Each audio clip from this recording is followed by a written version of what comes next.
Muy buenas tardes, señoras y señores. Bienvenidos al atardecer de este martes, día 18 de noviembre de 2025. Les dije ayer, cuando comentábamos una noticia que había publicado el Confidencial, que estaba al caer el segundo informe de la UCO sobre Santos Cerdán. ¿Por qué? Pues porque ya ese diario, el Confidencial, ayer daba alguna primicia que hoy, por cierto, se ha confirmado, y eso pues se convirtió en un auténtico, digamos, avance informativo, ¿no? Nos contaba el Confidencial que Santos Cerdán se quedaba el 2% de las adjudicaciones ilegales de la obra pública que él trajinaba a través de su empresa Servinavar. Y efectivamente hoy hemos conocido el informe completo, 227 folios del informe de la UCO sobre este segundo informe Santos Cerdán. Y la verdad es que el planteamiento que refleja, ya se podrán ustedes imaginar, es verdaderamente aterrador. Ahora vamos a entrar en algún detalle, lo suficientes para que ustedes tengan una idea de conjunto de cómo funcionaba, pero sí que conviene que sepan que Acciona Construcciones era el principal proveedor de Santos Cerdán. El 75% del dinero que se embolsó de manera ilícita a Santos Cerdán, según la UCO, venía de Acciona. Y además la herramienta, el instrumento que utilizaba para quedarse con ese dinero era la empresa Servinavar, de la cual era copropietario. También la UCO, luego hablaremos de eso, acredita que no era verdad lo que nos había dicho Santos Cerdán de que había vendido sus participaciones. Él seguía estando activo en esa empresa y además la utilizaba como pantalla para cobrar ese dinero. Para que se hagan una idea, ese 2% de dinero de mordidas que cobraban de las adjudicaciones ilegales generaban tal cantidad de dinero que solo a Ábalos y a Coldo se le generó una deuda de más de 1 millón de euros. Lo que se quedó Santos Cerdán no lo sabemos, pero vamos, si Ábalos, que era el gran jefe indio, así se le llama en esta trama, se llevó 1 millón de euros, pues imagínense que Santos Cerdán se debe llevar una cantidad pues no mucho menor. Es verdad, me adelanto ya a comentarlo, que en este informe de la UCO no hay ninguna referencia, por lo menos que yo haya podido leer en el poco tiempo que hemos tenido para echarle una ojeada, a que parte de ese dinero acabara en las arcas del Partido Socialista. Es decir, que no se habla de financiación irregular del PSOE, a pesar de que Ábalos primero y Santos Cerdán después fueron secretarios de organización del Partido Socialista Obrero Español. Bueno, este es, digamos, el paisaje de conjunto, dicho sea a grandes trazos, a grandes pinceladas. Hay algunos detalles que yo creo que son interesantes. En 2 minutos los ha resumido Ángeles Hernández. La UCO afirma que Santos Cerdán actuó de enlace entre la empresa Acciona y el Ministerio de Transportes para el presunto amaño de obra pública cuando José Luis Ábalos era el titular de la cartera de Transportes. La UCO identifica 5 licitaciones otorgadas a Acciona Construcción de las que habrían generado una deuda con José Luis Ábalos y Coldo García por valor de 1.070.000 euros, 550.000 euros por 2 obras de Adif en la región de Murcia y 450.000 euros por 3 adjudicaciones en Logroño, Sevilla y San Feliu de Llobregat.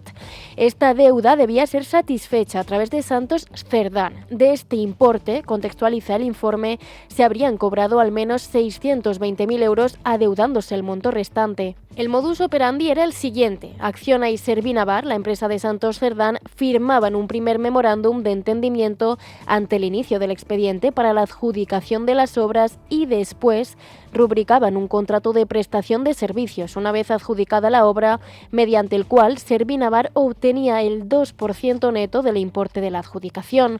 La Guardia Civil indica que Cerdán llevó a cabo esas labores de intermediación directamente con los directivos de Acciona o a través de su socio Anchón Alonso, copropietario de la constructora Servinavar.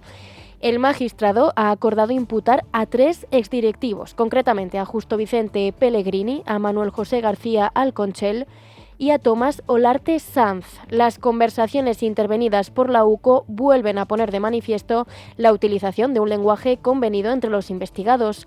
En esta ocasión, el exdirectivo de Acciona Fernando Merino y el constructor Anchón Alonso se escribieron en junio de 2018 para concretar una reunión con el gran jefe indio para abordar la adjudicación de licitaciones.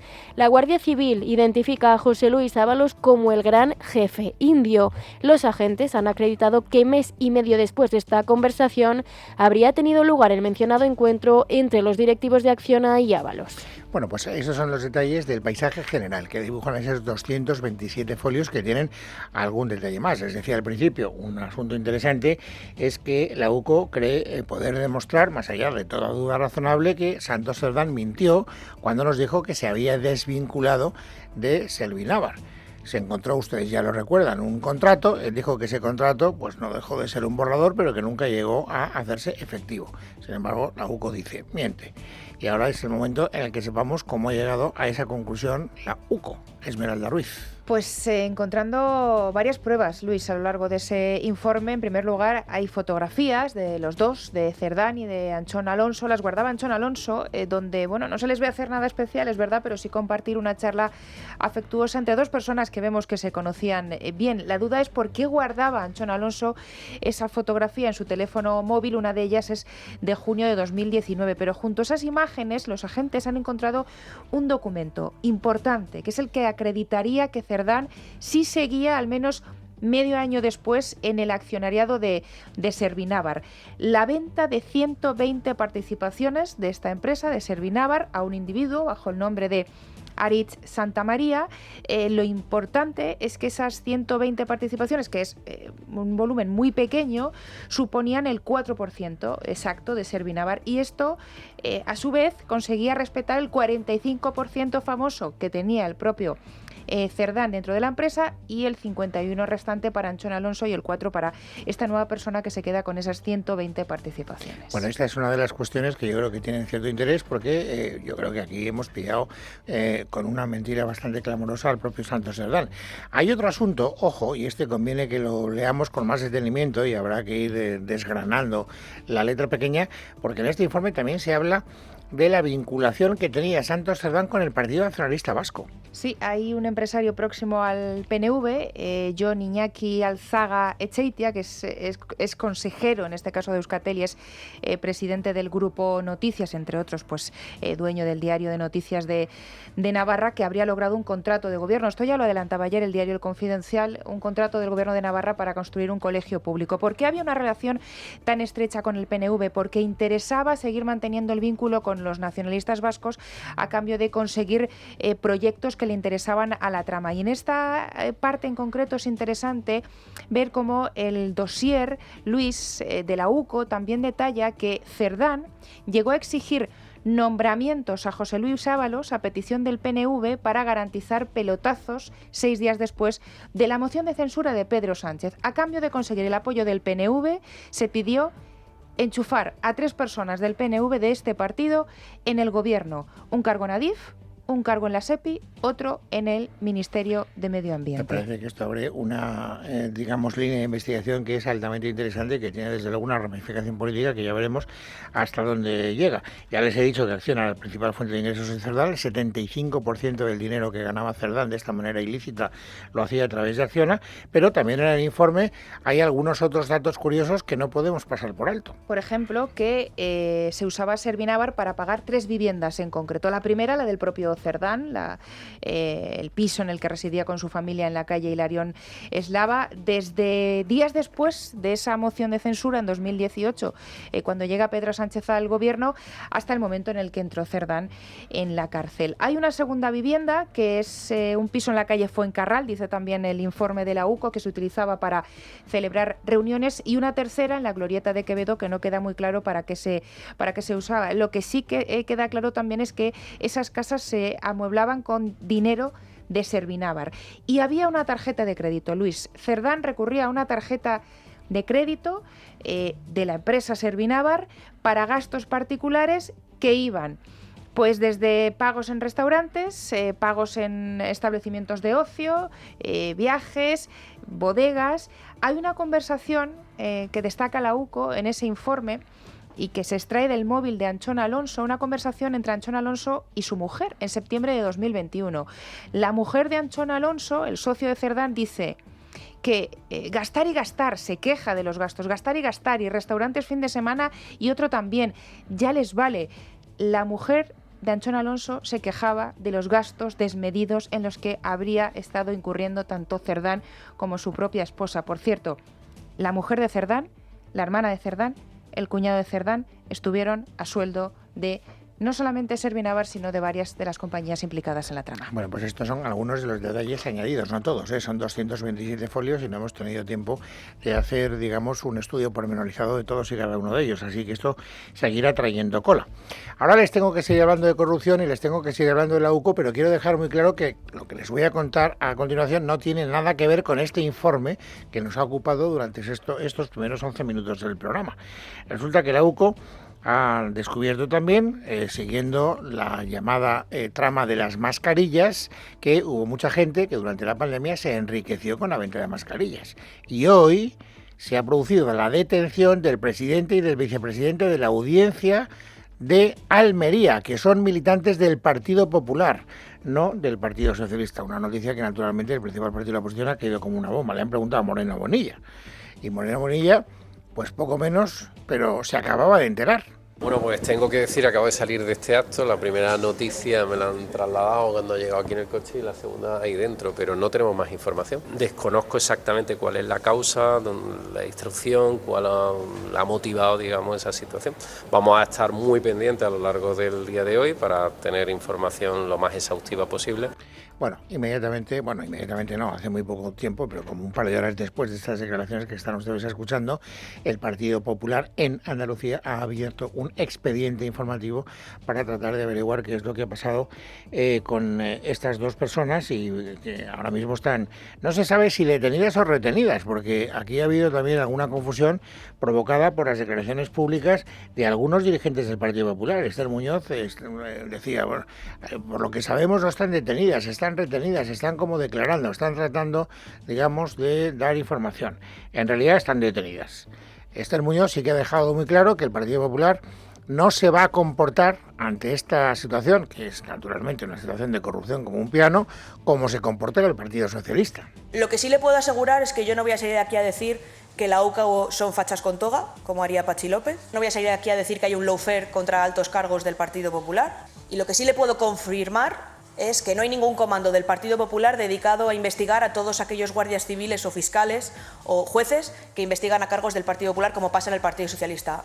Aunque desgraciadamente muchos ciudadanos llegarán a la conclusión de que efectivamente la corrupción no tiene dueño. Es decir, que la corrupción es transversal y que no solo afecta a un solo partido político, sino que afecta a todas aquellas personas que hacen un uso indebido del poder.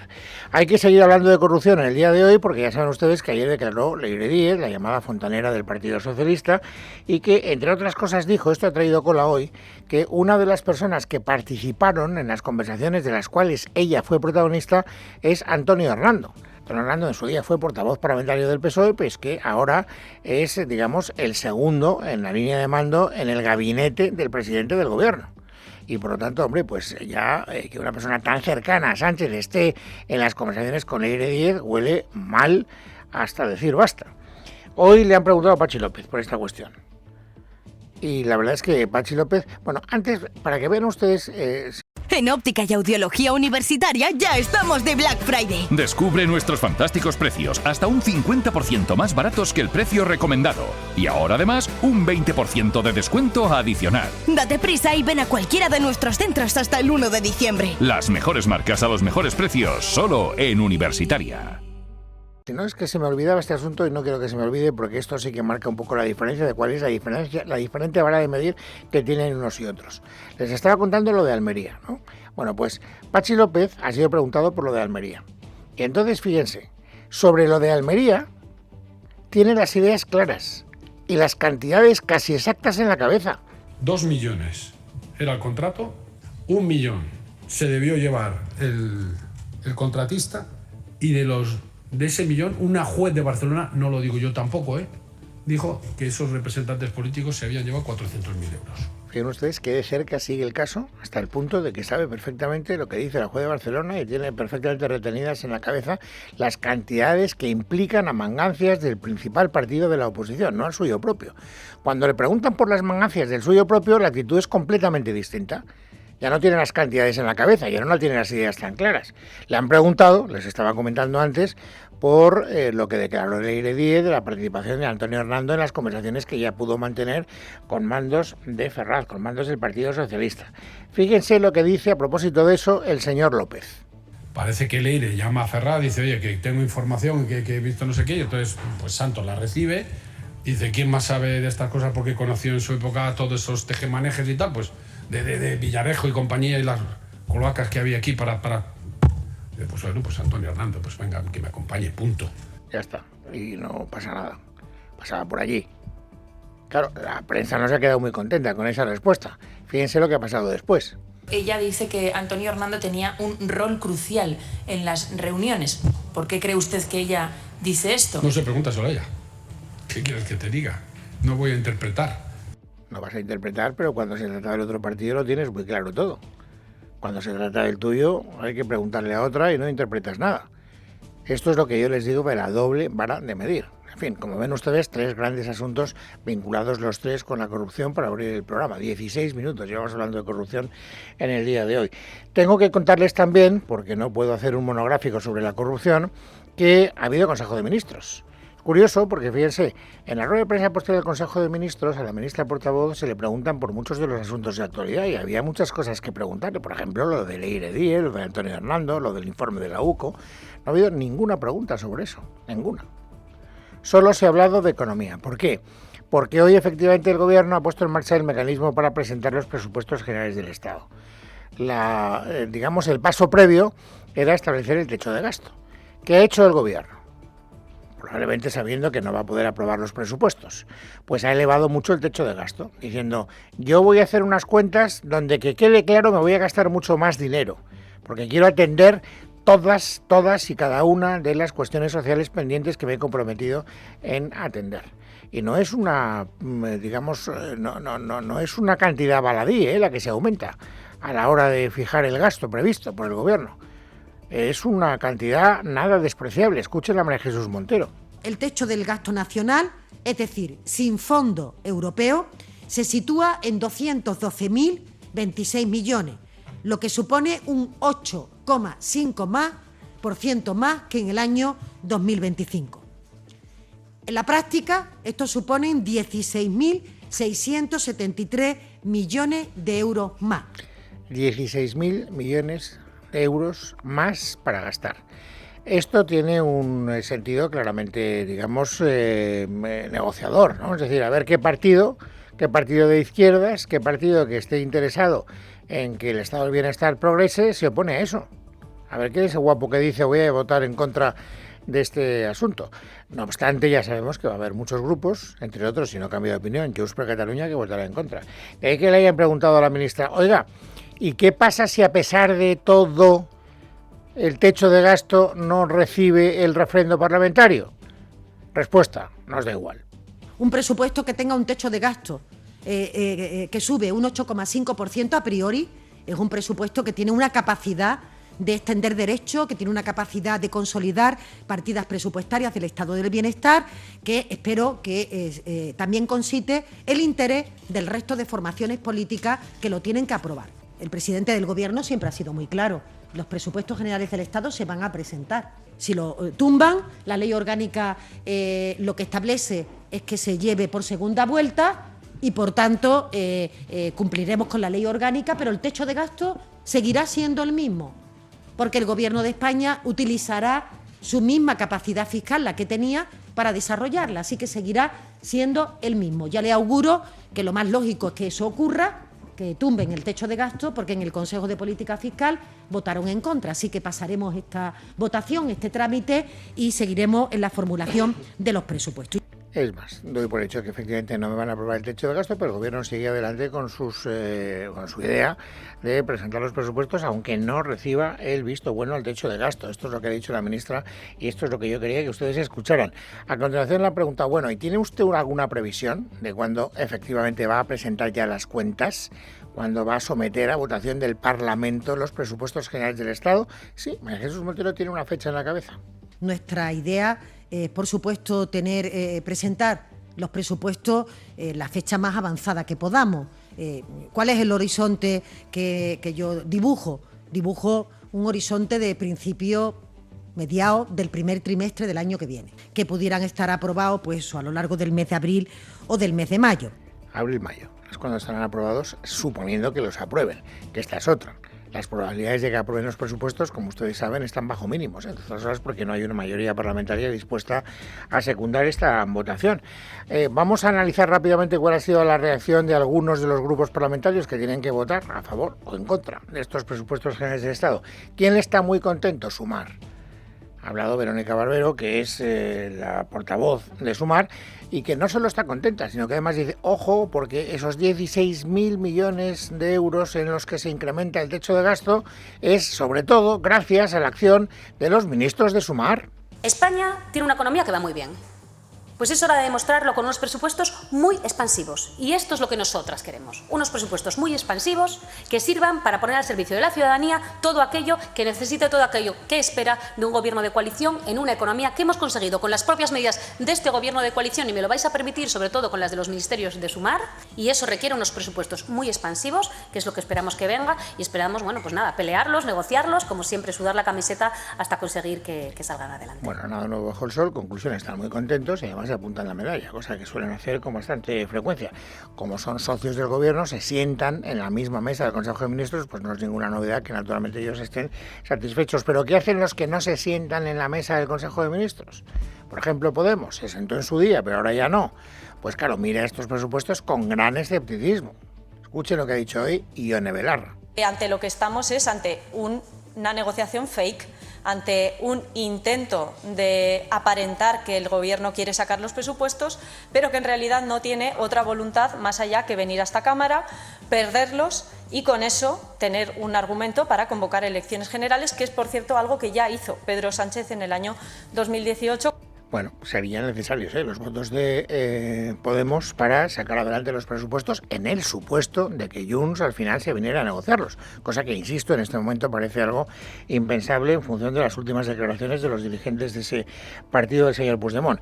Y luego una reacción más, no tengo tiempo para mucho más, la reacción del principal partido de la oposición.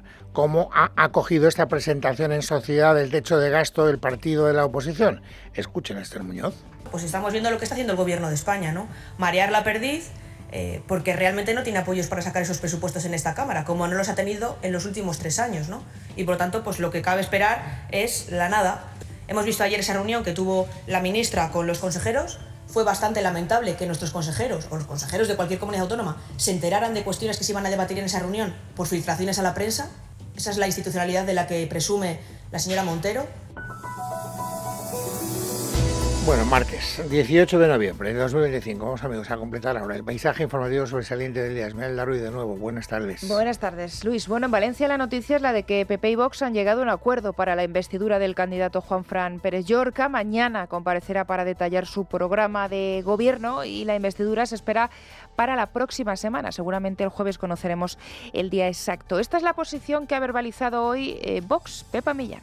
Lo que queremos conseguir no es ni un beneficio para el PP ni un beneficio para Vox. En cualquier caso, ese acuerdo pues tendrá que beneficiar única y exclusivamente a los valencianos, que es de lo que se trata, y de evitar que caigan en manos de un gobierno que durante los peores momentos demostró que estaba dispuesto a dejarles morir únicamente con el objetivo de sacar rédito político. Al mismo tiempo que se despejaba esta incógnita, porque además mañana finalizaba el plazo para conocer ese acuerdo, Alberto Núñez Feijóo anunciaba que Carlos Mazón va a dejar la presidencia del PP de la Comunidad Valenciana con la celebración de un congreso, aunque la fecha todavía está por determinar. Y nuevo capítulo en el escándalo del CENIO. Hoy El Mundo desvela que el ministerio de Diana Morán, por cierto, candidata en Valencia, ignoró 2 cartas del alto cargo denunciante del robo de 25 millones de euros que no fueron a la lucha contra el cáncer. La segunda de esas cartas además acabó en la mesa del propio denunciado. Los responsables de levantar las alfombras se fueron a la calle. Verónica Jorro. Las cartas fueron enviadas por el responsable de operaciones y compras del CENIO en marzo y agosto pasado, alertando de graves irregularidades y de contratos amañados, fraccionados y vacíos de contenido a lo largo de 18 años, como informó ayer en exclusiva el diario El Mundo. Las recibió el secretario de Estado de Ciencia, Innovación y Universidades, Juan Cruz Cigudosa, número 2 de Diana Morán. Cigurosa no respondió a la primera misiva remitida el 3 de marzo y la segunda se lo trasladó al patronato del CENIO, que no sirvió de nada. El propio director de operaciones y compras de la institución estaba alertando de una presunta gigantesca dinámica de falseamiento, amaño y manipulación de contratos públicos con la que se habría producido un desfalco calculado junto a la directora de cumplimiento normativo y 4 técnicos de nada menos que de entre 20 y 25 millones de euros públicos. Pero el secretario de Estado no contestó, ambos fueron despedidos, tanto el director de operaciones y compras como la directora de cumplimiento normativo el 30 de agosto por burofax, y 2 días después llegaba la nueva dirección impulsada por la propia Morant. Y saben nuestros oyentes que Huawei lleva años en el punto de mira de la Unión Europea y de Estados Unidos también por sospechas de espionaje. Bueno, pues la Comisión Europea ha amenazado hoy a España por el contrato del Ministerio del Interior de más de 12 millones. Esto significa que va a revisar de manera general los contratos con Huawei en sectores principalmente críticos. Maite Loureiro. Buenas tardes. Juanfran Pérez Llorca registrará mañana su candidatura a la investidura de la Comunidad Valenciana, último día de plazo para poder hacerlo. A partir de ahí, entre 3 y 7 días para fijar la fecha del Pleno, mientras PP y Vox siguen sin confirmar si hay acuerdo programático. No era esta la crónica de Maite Loureiro que queríamos escuchar con los detalles de nuestra compañera Luis, de esa decisión que ha tomado hoy la Comisión Europea y que es muy importante sin duda respecto a ese contrato, como decimos, de más de 12 millones del Ministerio del Interior con la China Huawei. Bueno, y el Tribunal Constitucional también ha respondido ya a las prisas del fugado Puigdemont por resolver su vuelta a España antes de hacerse pública la sentencia del TJUE. Fuentes del tribunal le dicen hoy a María Peral del Español que ve irrelevante que Puigdemont reitere que se suspenda la orden de detención y que su urgencia no va a alterar su calendario de resolución de las demandas de amparo en las que se plantea la aplicación de la amnistía a ese delito. Es decir, que el caso Puigdemont no se va a resolver antes del mes de enero. Y estamos muy pendientes, Luis, porque hasta ahora, a las 5, en cuestión de unos minutos, va a comenzar la reunión de Pedro Sánchez con el presidente ucraniano, con Zelensky. Sabes que está de visita a nuestro país, está en España, ha venido para reforzar el apoyo militar, bueno, pues en un viaje que apunta a nuevas entregas de armas y mayor cooperación en defensa. Después del acuerdo que está previsto que firmen ambos, habrá una comparecencia, según la agenda de Moncloa. Comparecerá Pedro Sánchez ante los medios de comunicación, seguramente, ya que hoy no se le ha trasladado la pregunta, porque el informe de la UCO ha sido posterior a la rueda de prensa del Consejo de Ministros. Habrá alguna cuestión relativa a ese informe de 227 páginas. Hay nuevos mensajes. Te hablaba antes de los WhatsApps entre la mujer de Anchón Alonso, el socio de Cerdán, que estaban bastante enfadados con los pagos descontrolados de Cerdán y de su esposa. Hay uno más. A la Paqui la conocen todas las vendedoras del Corte Inglés. La Paqui es la mujer de Cerdán. Sí, están todos los medios de comunicación como locos buscando el rastro de algunas subordinadas de ese informe que no están mal. Por ejemplo, también se cuenta con todo lujo de detalles que Cerdán en más de una ocasión, por lo menos en 2, citaba a su socio en Servinavar en la sede de Ferraz. Es decir, que utilizaba su despacho para hacer sus negocios particulares y así borrar todos los rastros posibles.